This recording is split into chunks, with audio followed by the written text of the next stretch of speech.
வணக்கம். இன்றைக்கி நம்ம பார்க்க போகிற சமையல் என்னென்னு பார்த்திங்கன்னா, ஒரு 6 வகையான சட்னி ரெசிபி தான் பார்க்க போகிறோம். ரொம்ப சிம்பிளாகவும் இருக்கும், நல்லா ஹெல்த்தியாகவும் இருக்கும். இட்லி, தோசை, ஊத்தப்பம் எல்லாத்துக்குமே ரொம்ப பொருத்தமாக இருக்கும். எப்பயும் போல் ஒரே மாதிரி செய்யாமல் இது மாதிரி கொஞ்சம் டிஃப்ரெண்ட்டாக செஞ்சு பாருங்கள், நல்லா அட்டகாசமாக இருக்கும். வாங்க இந்த சட்னி எப்படி செய்யலாங்கிறத பார்க்கலாம். இப்போ ஒரு பேன் எடுத்துக்கலாம். இதில் பார்த்திங்கன்னா நல்லா ஒரு 3 டம்ளர் அளவுக்கு தண்ணி சேர்த்துக்கலாம். தண்ணி நல்லா சூடாகட்டும். இப்போ தண்ணி நல்லா கொதிக்க ஆரம்பிக்குது. இதில் வந்து 15லேருந்து ஒரு 20 வரமிளகா சேர்த்துக்கலாம். இது காரம் இருக்காது, அதுவும் சின்ன மிளகா தான். அதே மாதிரி ஒரு 4 பல் பூண்டு சேர்த்துக்கலாம். மீடியம் சைஸாக ஒரு பெரிய வெங்காயம் நீளமாக நறுக்கி வச்சுருக்கேன், அதையும் சேர்த்துக்கலாம். இது கூடவே மீடியம் சைஸாக 2 தக்காளி இந்த சைஸுக்கு 2ஆக கட் பண்ணிக்கோங்க. நடுவில் உள்ள விதையெல்லாம் எடுத்துகிட்டு இப்போ அதையும் சேர்த்துக்கலாம். அது நல்லா கலந்து விட்டுட்டு மீடியமான ஃப்ளேமில் வேகட்டும். இந்த தக்காளிலாம் தனியாக பிரியணும், அதாவது இந்த தக்காளியில் உள்ள தோல் வந்து தனியாக பிரிஞ்சு வரணும், அந்த அளவுக்கு வேக விடணும். இப்போ தான் மூடி வச்சிடலாம். இப்போ எப்படி இருக்குன்னு பார்க்கலாம்.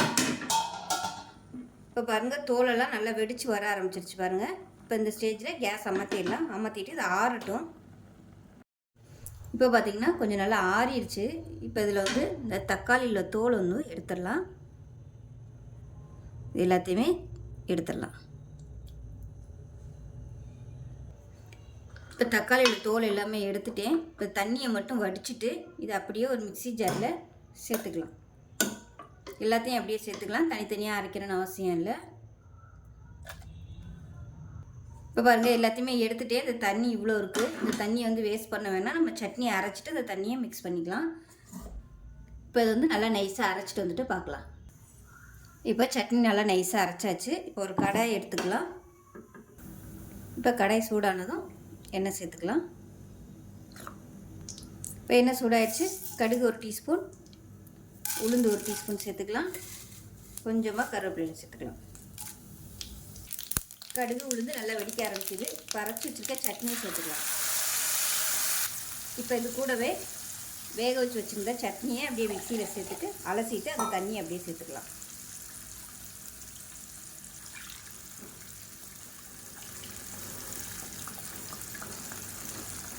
நல்லா கலந்து விட்டுக்கலாம். இப்போ இதில் உப்பு சேர்த்துக்கலாம்.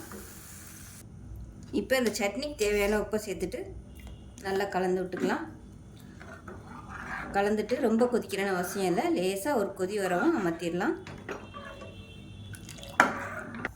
இப்போ பாருங்கள், லைட்டாக கொதி வர ஆரம்பிக்குது. இப்போ கொத்தமல்லியில் சேர்த்துட்டு அமர்த்திடலாம். அவ்வளோதான், அருமையான சிம்பிளான தக்காளி கார சட்னி ரெடி ஆயிடுச்சு. இட்லிக்கெலாம் இப்போ ஒரு பேன் எடுத்துக்கலாம். தேவையான அளவுக்கு எண்ணெய் சேர்த்துக்கலாம்.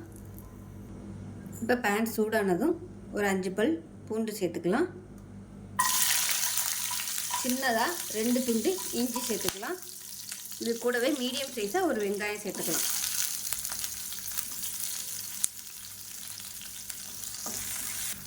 இது கூடவே 8 வரமிளகா சேர்த்துக்கலாம். பச்சை மிளகா 2 உடச்சி வச்சுருக்கேன், அதையும் சேர்த்துக்கலாம். இது எல்லாத்தையும் வதக்கி விட்டுக்கலாம்.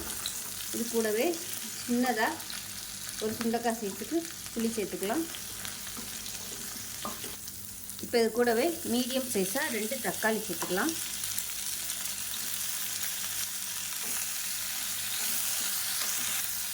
தக்காளி வெங்காயம் வதங்குறதுக்கு உப்பு சேர்த்துக்கலாம். இப்போ இது கூடவே 2 துண்டு கட்டி பெருங்காயம் சேர்த்துக்கலாம். தூளாக இருந்துச்சுன்னா தாளிக்கையில் சேர்த்துக்கோங்க. நான் வந்து கட்டி பெருங்காயம் வச்சதுனால இப்போ சேர்த்துக்கிறேன். இப்போ நல்லா எண்ணெயில் ஃபஸ்ட்டு பொரியட்டும். முதலே சேர்த்துக்கோங்க, நான் மறந்துட்டேனால இப்போ சேர்த்துருக்கேன். லைட்டாக ஒதுக்கி விட்டுட்டு இந்த எண்ணெயில் நல்லா பொரிய விட்டுக்கலாம். இப்போ தக்காளி வெங்காயம் நல்லா வதங்கிடுச்சு பாருங்கள். தக்காளி நல்லா அப்படியே கரைய ஆரம்பிச்சிருச்சு. இந்த ஸ்டேஜில் ஒரு கைப்பிடி அளவுக்கு புதினா சேர்த்துக்கலாம். நல்லா கழுவிட்டு சேர்த்துக்கோங்க. புதினா சேர்த்துட்டு ரொம்ப வதக்க வேணாம், லைட்டாக ஒரு பரட்டி விட்டிங்கனாலே போதும். அந்த இலை வந்து லேசாக சுருங்குச்சுன்னா போதும். ரொம்ப வதங்குச்சுன்னா அந்த இலையோட வாசனை இருக்காது. அதனால் லேசாக இந்தளவுக்கு வதங்கினா போதும், அவ்வளோதான். இப்போ இதை அமர்த்திடலாம். அமர்த்திட்டு ஆறுனதுக்கப்புறம் நல்லா அரைச்சிட்டு பார்க்கலாம். இப்போ பாருங்கள், சட்னி நல்லா அரைச்சாச்சு. பவுலுக்கு மாற்றிக்கலாம்.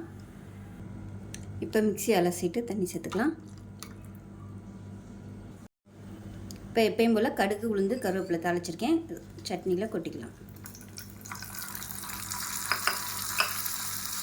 அவ்வளோதான், சூப்பரான புதினா தக்காளி சட்னி ரெடி ஆயிடுச்சு. ஸோ இதே இப்போ ஒரு பவுல் எடுத்துக்கலாம். இதில் 10லேருந்து 12 வரமிளகாய் சேர்த்துக்கலாம். இது கூடவே சின்னதாக ஒரு லெமன் சைஸுக்கு புளி வந்து எடுத்திருக்கேன், அதையும் சேர்த்துக்கலாம்.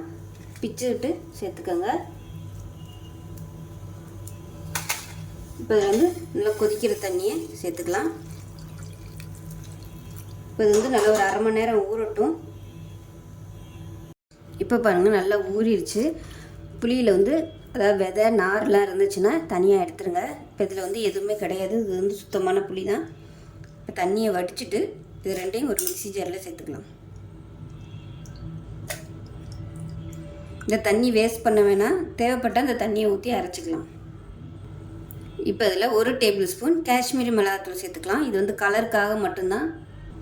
இப்போ இதில் 1 டீஸ்பூன் போல் உப்பு சேர்த்துக்கலாம். ஃபஸ்ட்டு இதை வந்து நல்லா நைஸாக அரைச்சிட்டு வந்துட்டு பார்க்கலாம். இப்போ இந்த அளவுக்கு அரைச்சிட்டு வந்தாச்சு. இதில் வந்து 10லேருந்து ஒரு 15 சின்ன வெங்காயம் சேர்த்துக்கலாம். இப்போ இதையும் சேர்த்து நல்லா நைஸாக அரைச்சிட்டு வந்துட்டு பார்க்கலாம். தேவைப்பட்டால் இந்த தண்ணி வந்து கொஞ்சமாக சேர்த்துக்கோங்க, ரொம்ப ஊற்ற வேணாம். இப்போ நல்லா அரைச்சிட்டு வந்தாச்சு. இப்போ இது வந்து ஒரு பவுலுக்கு மாற்றிக்கலாம். இப்போ சட்னி வேறு பவுலுக்கு மாற்றிட்டேன். இப்போ இதில் பார்த்தீங்கன்னா நல்லா ஒரு 3லேருந்து 4 ஸ்பூன் அளவுக்கு நல்லெண்ணெய் சூடு பண்ணியிருக்கேன். இப்போ இந்த நல்லெண்ணெயை இந்த சட்னியில் அப்படியே சேர்த்துக்கலாம்.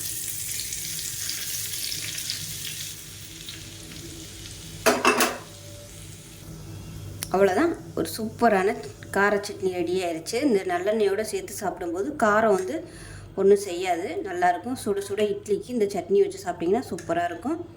இப்போ ஒரு பேன் எடுத்துக்கலாம். தேவையான அளவுக்கு எண்ணெய் சேர்த்துக்கலாம்.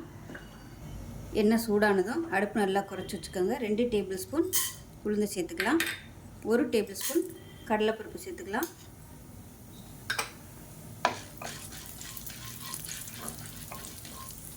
இப்போ காரத்துக்கு தேவையான வரமிளகாய் சேர்த்துக்கலாம். நான் வந்து ஒரு 12 எடுத்துருக்கேன். இது வந்து சின்ன வரமிளகாய் தான். அது கூடவே ஒரு 3 துண்டு இஞ்சி சேர்த்துக்கலாம். பெரிய பல்லாக ஒரு 3 பல் பூண்டு வந்து கட் பண்ணி வச்சுருக்கேன், அதையும் சேர்த்துக்கலாம். இது கூடவே கொஞ்சமாக புளி சேர்த்துக்கலாம். சுண்டக்காய் சைஸுக்கு புளி சேர்த்துக்கோங்க. இப்போ இது கூடவே பெரிய வெங்காயம் சின்ன சின்னதாக கட் பண்ணி வச்சுருக்கேன், ஒரு கைப்பிடி அளவுக்கு இருக்கும், அதை சேர்த்துக்கலாம்.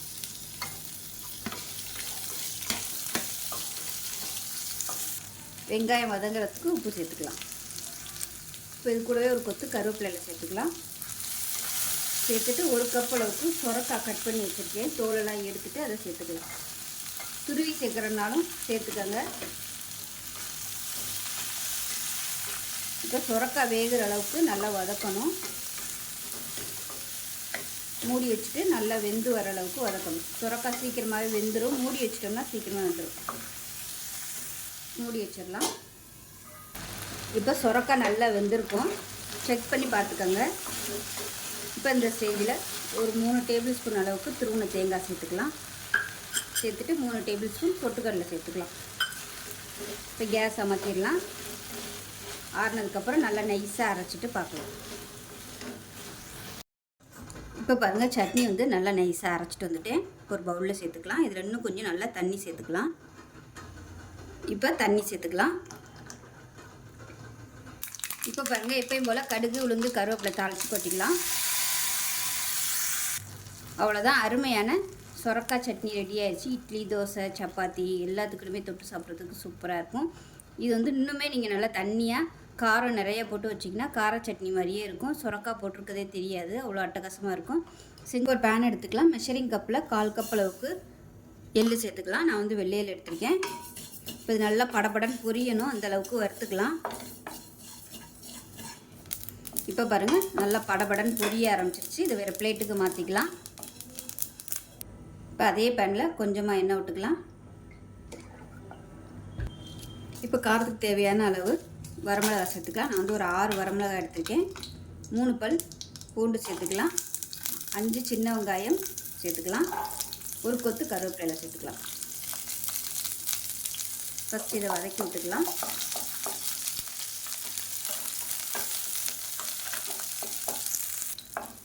இப்போ வெங்காயம் பூண்டு நல்லா வதங்கிருச்சு. மீடியம் சைஸாக ஒரு தக்காளி சேர்த்துக்கலாம்.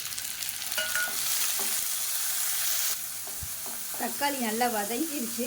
1/4 கப் அளவுக்கு துருவின தேங்காய் சேர்த்துக்கலாம். சேர்த்துட்டு நம்ம வறுத்து வச்சுருந்தா எல்லையும் சேர்த்துக்கலாம்.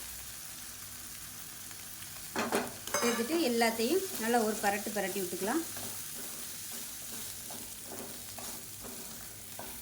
இப்போ தேவையான அளவுக்கு உப்பு சேர்த்துக்கலாம். இப்போ கேஸ் அமர்த்திடலாம். அமர்த்திட்டு ஆறுனது மிக்ஸி ஜாரில் சேர்த்து அரைச்சிட்டு பார்க்கலாம். இப்போ பாருங்கள், சட்னி நல்லா நைஸாக அரைச்சாச்சு. ஒரு பவுலுக்கு மாற்றிக்கலாம். இந்த சட்னி நீங்கள் நல்லா தண்ணியாகவே வச்சுக்கலாம். நான் வந்து கெட்டியாக தான் வச்சுருக்கேன். எள்ளு வாசனையோட சூப்பராக இருக்கும் இந்த சட்னி. மிக்ஸியை அலசிட்டு தண்ணி சேர்த்துக்கிறேன். இப்போ எப்பயும் போல் தாளித்து கொட்டிக்கலாம். கடுகு, உளுந்து, கருவேப்பிலை, 2 வரமிளகாய், கொஞ்சமாக பெருங்காயம் போட்டிருக்கேன். இப்போ தாளிச்சிட்டு இந்த சட்னியில் கொட்டிடலாம். அவ்வளோதான், அருமையான எள்ளு சட்னி ரெடி ஆயிடுச்சு. டேஸ்ட் நல்லா அட்டகாசமாக இருக்கும். நான் வந்து கட்டி பெருங்காயம் சேர்த்துருக்கேன். நீங்கள் தூள் பெருங்காயம் சேர்த்துக்கோங்க. இட்லி, தோசை, சப்பாத்திக்கெலாம் கூட நீங்கள் இது மாதிரி தொட்டு சாப்பிட்டிங்கன்னா நல்லாயிருக்கும். ஸோ இந்த வீடியோ பிடிச்சிச்சின்னா லைக் பண்ணுங்கள், கமெண்ட் பண்ணுங்கள், சேனலை சப்ஸ்கிரைப் பண்ணுங்கள், பக்கத்தில் பெல் பட்டனையும் ப்ரெஸ் பண்ணுங்கள். நன்றி. இப்போ ஒரு மிக்ஸி ஜார் எடுத்துக்கலாம். மீடியம் சைஸாக 3 தக்காளி எடுத்திருக்கேன். மெஷரிங் கப்பில் 1 கப் அளவுக்கு சேர்த்துக்கோங்க. சின்ன வெங்காயமோ பெரிய வெங்காயமோ மெஷரிங் கப்பில் 1/2 கப் அளவுக்கு எடுத்துக்கோங்க. சின்ன வெங்காயம் சேர்த்திங்கன்னா டேஸ்ட்டு சூப்பராக இருக்கும்.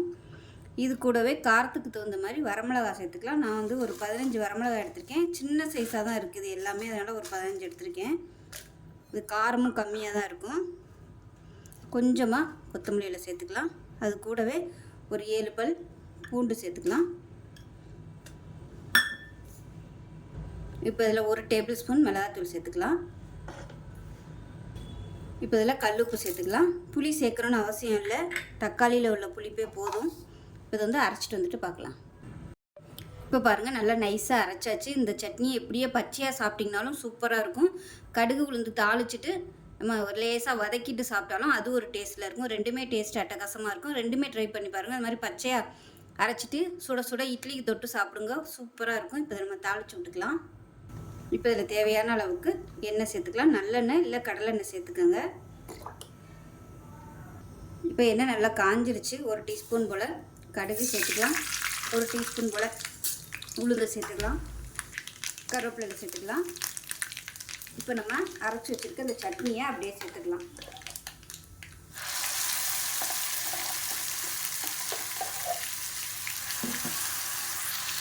இப்போ மிக்ஸி அரைச்சிட்டு அந்த தண்ணியோடு அப்படியே சேர்த்துக்கலாம். நல்லா கலந்து விட்டுட்டு லைட்டாக ஒரு கொதிக்க ஆரம்பிக்கட்டும். ஸோ உங்களுக்கு இன்னும் தண்ணியாக வேணால் தண்ணியாக வச்சுக்கோங்க, இல்லை கெட்டியாக வேணும்னாலும் நீங்கள் கெட்டியாக வச்சுக்கலாம். உப்பு கம்மியாக இருக்குது, உப்பு சேர்த்துக்கலாம். இவ்வளோ மிளகா போட்டும் காரமே இல்லை. இந்த மிளகா வந்து காரம் கம்மியாக இருக்கும். காரத்தை பொறுத்து நீங்கள் மிளகாத்தூள் வந்து கூடவோ குறைச்சோ சேர்த்துக்கலாம். இப்போ பாருங்கள், நல்லா கொதிக்க ஆரம்பிச்சிருச்சு. இந்த ஸ்டேஜில் அமர்த்திடலாம். ரொம்ப நேரம் கொதிக்க விடணும்னு அவசியம் இல்லை. அவ்வளோதான், சூப்பரான கார சட்னி ரெடி ஆயிடுச்சு. சுட சுட இட்லிக்கு வச்சு தொட்டு சாப்பிட்டு பாருங்கள், அட்டகாசமாக இருக்கும். ஸோ இந்த வீடியோ பிடிச்சிச்சுன்னா லைக் பண்ணுங்கள், கமெண்ட் பண்ணுங்கள், சேனலை சப்ஸ்கிரைப் பண்ணுங்கள், பக்கத்தில் பெல் பட்டனையும் ப்ரெஸ் பண்ணுங்கள். நன்றி.